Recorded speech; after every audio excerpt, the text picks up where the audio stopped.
से UP unified payments interface के नियमों में कुछ बदलाव हुए हैं जो आपके डिजिटल लेन देन को प्रभावित कर सकते हैं। इनमें मुख्य रूप से बैलेंस चेक करने की सीमा, ऑटोपे और बैंक अकाउंट डिटेल्स तक पहुंचने की सीमा शामिल है। बदलावों का विवरण। 1. बैलेंस चेक करने की सीमा। अब आप एक यूपी ऐप पर दिन में केवल 50 बार ही अपने खाते का बैलेंस चेक कर सकते हैं। ये सीमा केवल उन रिक्वेस्ट पर लागू होती है जो आप मैन्युअल रूप से करते हैं, यानी खुद से करते हैं। ऐप्स को अब बैकग्राउंड में अपने आप बैलेंस चेक करने की अनुमति नहीं होगी। 2. ऑटोपे में बदलाव। यूपी ऑटोपे, जैसे ओटीटी सब्सक्रिप्शन या एमी, अब केवल गैर पीक आवर्स, सुबह 10 बजे से पहले या रात 9:30 बजे के बाद में ही काम करेगा। 3. बैंक अकाउंट डिटेल्स तक सीमित पहुंच। एक यूपी यूजर एक दिन में 25 बार से ज्यादा अपने मोबाइल नंबर से जुड़े बैंक खातों की सूची नहीं देख सकता है, जब तक कि वह ऐप में बैंक का चयन न करे। 4. पेमेंट करने के बाद बैलेंस देखने की सुविधा। पेमेंट करने के बाद आपका अपडेटेड बैलेंस स्क्रीन पर दिखाया जाएगा, जिससे आपको बार बार बैलेंस चेक करने की आवश्यकता नहीं होगी। 5. पेमेंट करने वाले का नाम।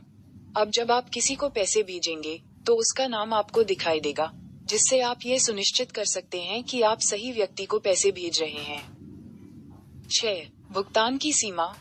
यूपी के माध्यम से एक दिन में 1 लाख रुपए तक का भुगतान किया जा सकता है, हालांकि अस्पतालों और शैक्षणिक संस्थानों के लिए ये सीमा 5 लाख रुपए है। और 7. चार्जेक की सीमा।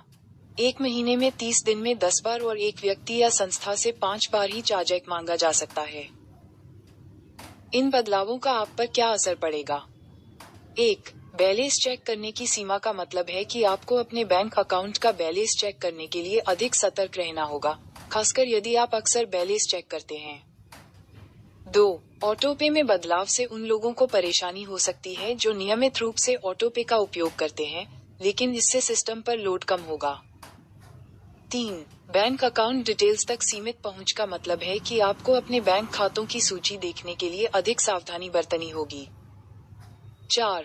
पेमेंट करने के बाद बैलेंस देखने की सुविधा आपको बार बार बैलेंस चेक करने से बचाएगी। और 5. पेमेंट करने वाले का नाम देखने की सुविधा आपको गलत व्यक्ति को पैसे भेजने से बचाएगी। निष्कर्ष। ये बदलाव यूपी लेनदेन को सुरक्षित और कुशल बनाने के लिए किए गए हैं।